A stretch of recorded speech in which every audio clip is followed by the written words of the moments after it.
जैसे कि नाम से ज़ाहिर है बायो लाइफ फार्मास्यूटिक्स कोई भी एक्टिव इंग्रेडिएंट जो हम इंडस्ट्री में बना रहे हैं तो उसकी हम ज़िंदगी मतलब उसके रेट, उसके एक्सटेंट, उसका जो इफ़ेक्ट है उसके बारे में हम बात करेंगे।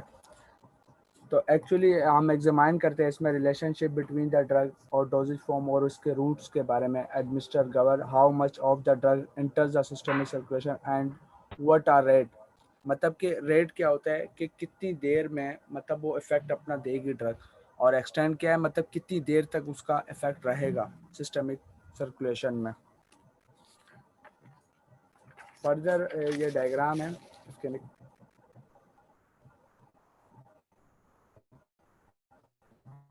इसमें बताया गया कि जैसे पेशेंट जो है वो कोई भी ड्रग या मेडिकेशन लेता है किसी भी फॉर्म में, खा वो टैबलेट हो, कैप्सूल हो, सॉल्यूशन हो। जैसे कि टैबलेट और कैप्सूल है तो वो पहले डिसइंटीग्रेट होगी मतलब कि डिवाइड होगी टेनी पार्टिकल्स में।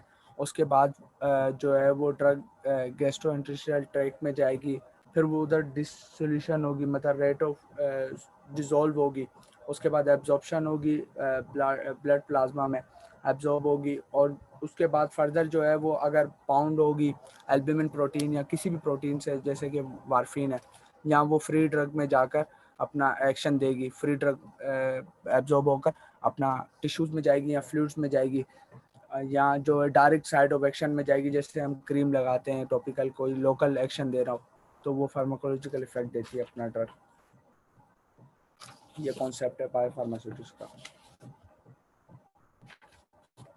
Further I like to call the Ahmad Jamal to further discussion. Assalamu alaikum. My name is Ahmed Jamal. My roll number is Q05. मैं जेनेरिक इक्विवेलेंस की बात करूंगा। जेनेरिक इक्विवेलेंस ये होता है कि ड्रग जो सेम, मतलब कि कोई भी ड्रग जिसका आइडेंटिकल अमाउंट ऑफ मतलब कि एक्टिव इंग्रेडिएंट हो, डोजेज फॉर्म, और वो मतलब कि स्टैंडर्ड्स को भी फॉलो कर रही हो, मींस के क्वालिटी भी उसकी अच्छी हो, प्योरिटी भी अच्छी हो, और उसके यूनाइटेड स्टेट ऑफ फार्माकोपिया के मुताबिक और दूसरी जो फॉर्मुलीज हैं। और आफ्टर एडमिनिस्ट्रेशन जब तो वो सेम थेराप्यूटिक इफेक्ट भी प्रोड्यूस करें। फॉर एग्जांपल मतलब दो ड्रग्स के जो है वो नाम होते हैं। एक होता है केमिकल, या जिसे ये होता है कि जो जिस कंपनी जिस नाम से वो सेल कर रही होती है वो drug को, और केमिकल नेम जो कि ऑर्गेनिक केमिस्ट होता है उसको इंडिकेट करने के लिए नाम इस्तेमाल करता है। अब जब भी कंपनी जो है वो मतलब जो पहले उसका जो था केमिकल नेम था, केमिकल मतलब क्या एक्टिव इंग्रेडिएंट था, सेम डोजेज थी, अगर तो उसको फॉलो कर रहा है तो ये जेनेरिक इक्विवेलेंस कहलाएगा। नाउ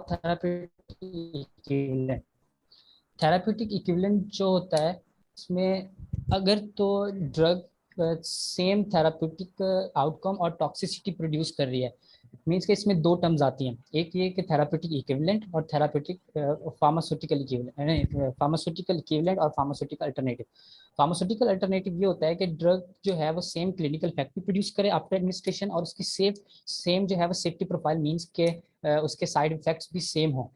तो और फार्मास्यूटिकल अल्टरनेटिव ये होता है कि उसमें सिर्फ जो है उसका एक्टिव इंग्रेडिएंट सेम होता है, बाकी उसमें जो एक्सीपिएंट्स वगैरह होते हैं वो बाकी डिफरेंट होते हैं।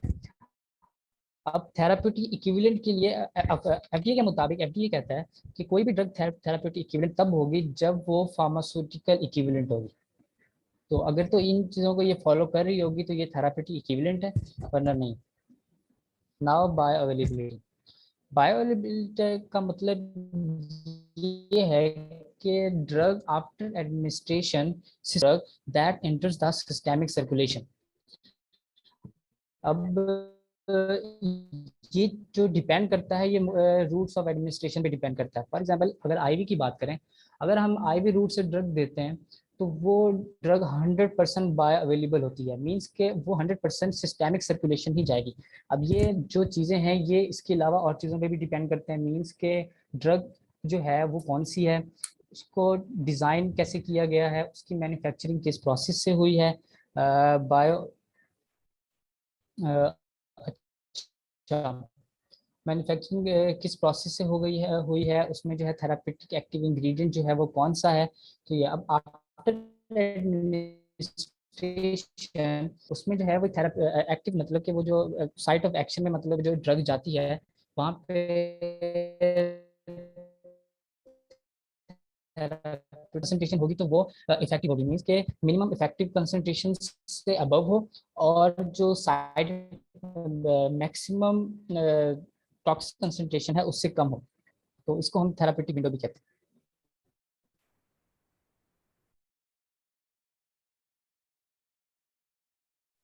तो ड्रग्स में एक्टिव इंग्रेडिएंट भी सेम है, उसके जो उसमें एक्सिपिएंट्स हैं वो भी सेम है, लिस्टेड की गई है और सेम थेरापेटिक इफेक्ट प्रोड्यूस कर रही है, सेम साइड इफेक्ट प्रोड्यूस कर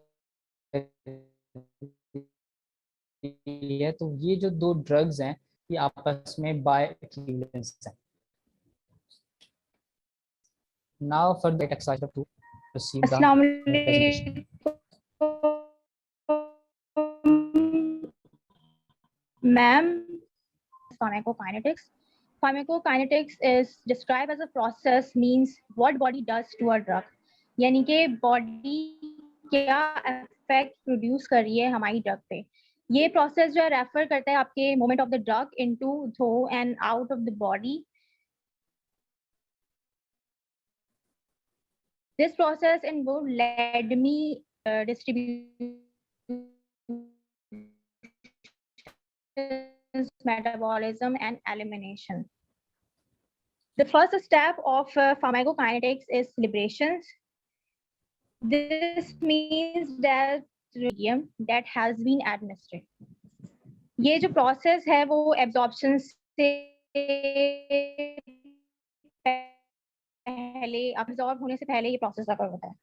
This process involves disintegration, dissolutions, and disaggregation.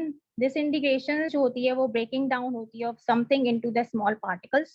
Dissolution of substance form a solution, normal solution, and disaggregation aggregates form नहीं होते आपके particles के.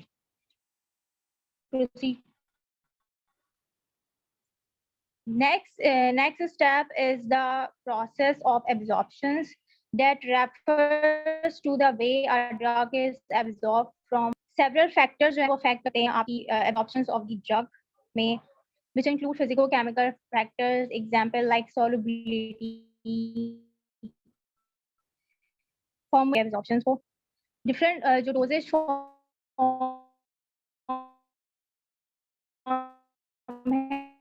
टैबलेट्स क्या तरीके से डिजाइन किए जाते हैं कि वो आपकी जो डिफरेंट रूट ऑफ एडमिनिस्ट्रेशन से एब्जॉर्ब हो सके। तो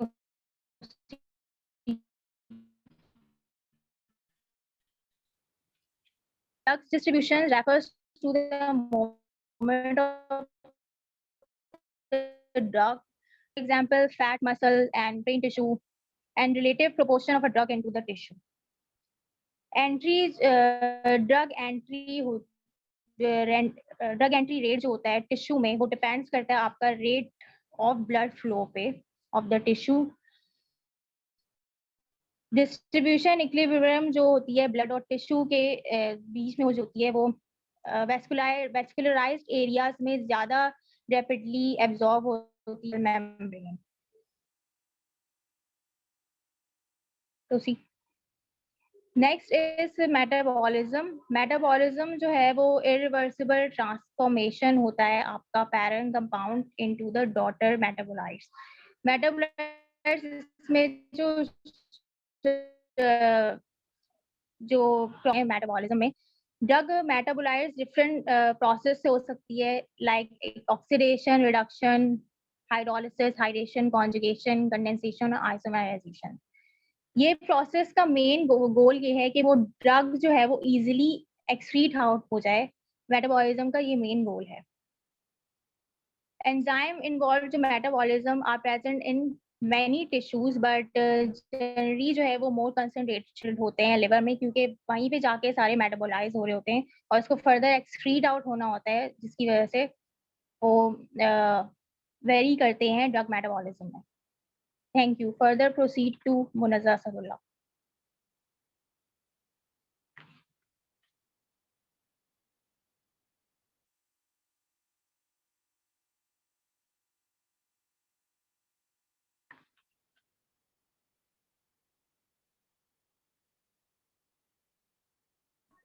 नाउ एलिमिनेशन एंड रिस्पॉन्स। अब ये सारे प्रोसेस होने के बाद अब ड्रग ने जो है वो थेराप्यूटिक एक्शन प्रोड्यूस हो गया। अब उसके बाद ड्रग ने एक्सक्रीट आउट होना है। अब ड्रग एलिमिनेशन जो होता है ये इरिवर्सिबल रिमूवल ऑफ ड्रग होता है फ्रॉम द बॉडी। अब ये मुख्तलिफ रूट से भी हो सकता है। अच्छा, drug elimination is divided into two major component. अब या तो एक्सक्रीशन होगी या फिर बायो ट्रांसफॉर्मेशन होगी। अच्छा, ड्रग एक्सक्रीशन जो है रिमूवल ऑफ इंटैक्ट ड्रग, मतलब कि अब ड्रग जो है या तो वो मेटाबोलाइट्स में कन्वर्ट होगी। बायो ट्रांसफॉर्मेशन ये है कि ड्रग बायो मेटाबोलाइट्स में कन्वर्ट होगी, उसके बाद ड्रग जो है वो एक्सक्रीट आउट होगी। और ड्रग एक्सक्रीशन ये है कि एज अ होल ड्रग जो है वो एक्सक्रीट आउट हो जाएगी।